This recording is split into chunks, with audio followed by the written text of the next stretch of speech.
अस्सलाम वालेकुम दोस्तों, जैसा कि आपको पता होगा कि कुछ दिन पहले सऊदी अरब के अंदर मदीना के करीब एक बहुत बड़ा हादसा हुआ था।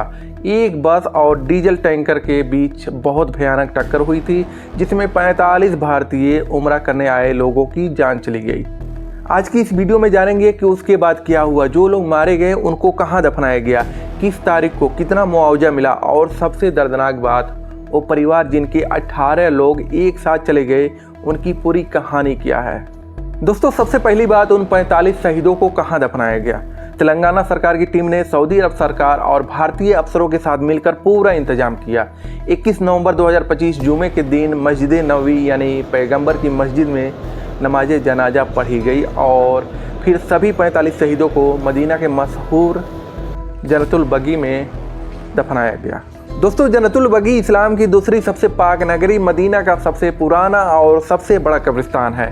यहाँ पैगंबर मोहम्मद सल्लल्लाहु अलैहि वसल्लम के कई साथी, घर वाले और बड़े मुस्लिम बुजुर्ग दफन हैं।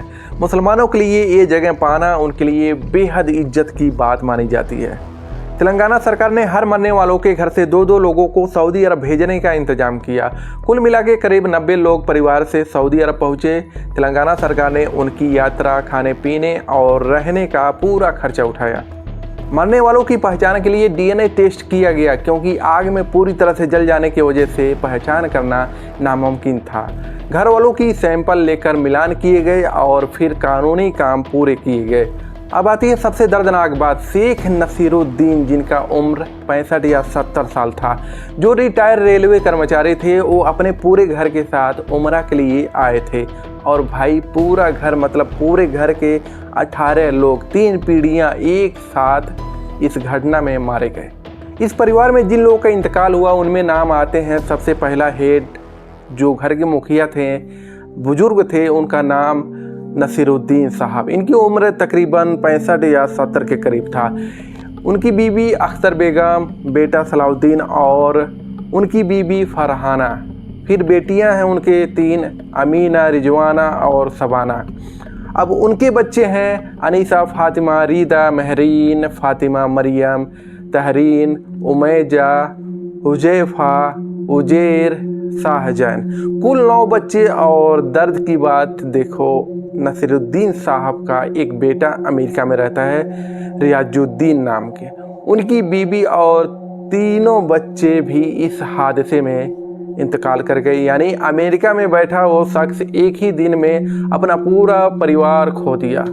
सोच कर देखो, 18 लोग, 3 पीढ़ियां, दादा दादी, बेटा, बहू, बेटियां और सारे नाती पोते, सब एक साथ खत्म हो गए। इस परिवार की तस्वीरें वायरल हुई थी, जिसमें सब उम्रा के लिए तैयार होकर एयरपोर्ट पे खुशी खुशी खड़े थे।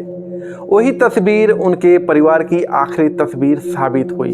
सब प्लान था कि मक्का से उम्रा करके मदीना जाएंगे, फिर हफ्ते के आखिर में वापस लौट आएंगे, लेकिन किस्मत को कुछ और ही मंजूर था।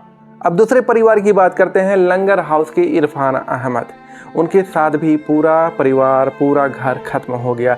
उनमें शामिल थे इरफान, उनकी माँ साबिया बेगम, उनकी बीवी हुमैरा, नाजनीन और 2 छोटे छोटे बच्चे थे, हमदान और एजान। वो दोनों बच्चे जो स्कूल जाते थे, खेलते थे, बिल्कुल मासूम। उन दोनों की ज़िंदगी तो अभी शुरू भी नहीं हुई थी। एक और दर्दनाक किस्सा मोहम्मद रज्जाक साहब का भी है। वो खुद एयरपोर्ट तक गए थे, लेकिन तबीयत खराब होने की वजह से वो वापस घर लौट गए। लेकिन उनकी पत्नी, बेटा, बहू और पोती, चारों लोग उसी बस में थे और सबकी मौत हो गई। यानी एक आदमी खुद बच गया, लेकिन पूरा घर चला गया। इंसान किस चीज़ की तरफ दौड़ रहा है और ज़िंदगी कितनी नाजुक है, ये इस हादसे से साफ दिख रहा है। दोस्तों, मुआवजा की बात करें तो तेलंगाना सरकार ने हर मरने वालों के परिवार को 5 लाख रुपए देने का ऐलान किया है। घर वालों को सऊदी अरब भेजने का पूरा खर्चा भी उन्होंने ही उठाया था। जब मैयत में कुछ लोग शामिल होने आए थे, तो वो खर्चा भी तेलंगाना सरकार ने ही उठाया था। भारत सरकार की तरफ से भी कुछ अधिकारी आए हुए थे सऊदी अरब, और सऊदी सरकार की तरफ से भी मुआवजों पर बात की जा रही है। कुछ रिपोर्टों में आया कि सऊदी सरकार की तरफ से भी मदद मिल सकती है, लेकिन अभी तक कोई खुलासा नहीं हुआ है कि मिलेगा या नहीं मिलेगा। साथ ही ट्रैवल एजेंसी का इंश्योरेंस भी एक्टिव किया जा रहा है। अब सबसे बड़ी बात, ग्रुप में कुल 54 लोग निकले थे हैदराबाद से 9 नवंबर को। इनमें से 4 लोग मक्का से कार लेकर मदीना चले गए। 4 लोग मक्का में ही रुक गए, बाकी बचे 46 लोग उस बस में थे। इन 46 में से सिर्फ एक शख्स बचा जिनका नाम मोहम्मद शोएब था। वो ड्राइवर के पास बैठे थे और टक्कर लगते ही उन्होंने खिड़की तोड़ी, कूदे और जान बचाई। शोएब के बयान के आधार पर बाकी बातें साफ हो गई कि टक्कर इतनी तेज थी किसी को बचने का मौका ही नहीं मिला। हादसा कैसे हुआ थोड़ा समझ लेते हैं। रात करीब 11 बजे सऊदी समय के अनुसार या 1:30 बजे भारत समय के अनुसार सड़क सुनसान थी, जर्नी लंबी थी और ज़्यादातर लोग सो चुके थे। मक्का से मदीना का रास्ता सामान्य होता है, लेकिन उस जगह मुफरिहात इलाके में एक डीजल टैंकर ने पीछे से जोरदार टक्कर मारी। टक्कर के बाद कई लोग सीट में फंस गए, दरवाज़ा नहीं खुला और बस में आग फैल गई। 2 से 3 मिनट में बस पूरी तरह से आग में घिर चुकी थी। दोस्तों, अब बात करें परिवारों की दर्द की, तो कई रिश्तेदारों ने बताया कि बच्चे बहुत खुश थे। उन्होंने एक दिन पहले ही मैसेज किया था कि उम्रा कर लिया, अब मदीना जा रहे हैं। कोई सोच भी नहीं सकता था कि अगले दिन फायर ब्रिगेड और पुलिस वाले बस के जल चुके हुए टुकड़े उठा रहे होंगे। मोहम्मद आसिफ, जिनकी बीवी, बच्चे और ससुराल वाले सब मारे गए, उन्होंने कहा, मैंने रात को सबसे बात की थी। उन्होंने बताया कि बस में हैं सारे लोग, लेकिन आज सब चले गए, यानी 18 लोग एक घर से। ये सहन करना नामुमकिन है, लेकिन क्या करें, करना ही पड़ेगा। परिवार वाले अब सरकार से मांग कर रहे हैं कि ट्रैवल एजेंसी फ्लाईजोन की पूरी जांच हो।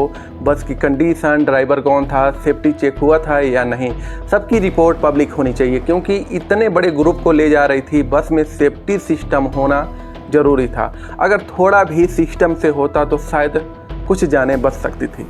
तो दोस्तों, ये थी पूरी जानकारी। 45 लोग जो अल्लाह के घर की जियारत करने आए थे वो जन्नतुल बकी में दफन हो गए। एक घर के 18 लोग और दूसरे घर के 5 और बाकी के कई लोग सब एक हादसे में चले गए। कोई भी मुआवजा इन जानों को वापस नहीं ला सकता। अल्लाह सबको जन्नत दे, घर वालों को सब्र दे और हमें समझ दे कि ज़िंदगी कितनी नाजुक है।